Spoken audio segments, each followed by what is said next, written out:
Hi guys, this is Norm from the Board Game Museum, and today I wanted to share with you 5 common issues that people find in board games and some ideas on how to fix them. First issue, overly long playtime.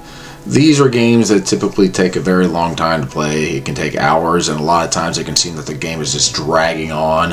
One solution to this that I've implemented is I will set the game up in a way in the initial setup to where it looks like the game has already been played a little bit. If you're playing Terraforming Mars, for example, you might move up the different meters, like the oxygen meter up 4 or 5 spaces. You may move the temperature meter up a few spaces. Rather than starting from the very beginning, you can just try to set the game up for everybody in a way to where it looks like a few turns have been played. Another one is the Elimination Rule. If you're the first person who ends up losing, then you're out of the game, and then you have to sit out and wait for everybody else to finish the game. For Monopoly, at least, one thing that we have done is, like, as soon as somebody goes bankrupt, everybody either gets one more turn or we just end the game and we just count our money. Some game people like to do a time limit, like they'll say, okay, we'll play this game for an hour and we'll just see how we do. Another common problem is what's called the Runaway Leader.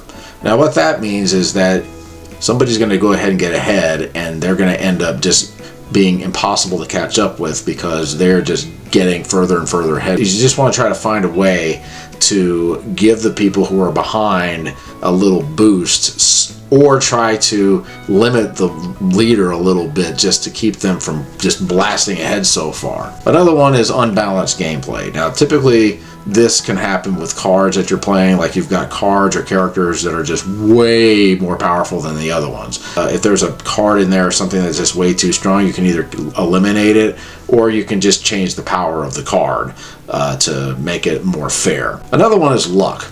Now, this is typically with dice playing games and games maybe where you're drawing cards and you're hoping to get the cards that you need. Sometimes you might not roll the number you want. Other times, other players are just rolling all the numbers they need, and they're able to just do way more than you can. I have a game called Super Mega Lucky Box, and this is a game where you're just drawing cards and you're just marking off numbers. But what they have is called lightning bolts. And what the lightning bolts do is you can play a lightning bolt, and then you can kind of change the number and tweak it. So if I've got a 5, I could go ahead and pay a lightning bolt or 2 and change it to a 3. So what that ends up doing is it takes a lot of the luck out and it adds a little more strategy to it. I hope that this has helped, and give it a try on the games that you have and see if they work for you, and we'll catch you later. Thanks for watching, everybody. Subscribe and like. And comment.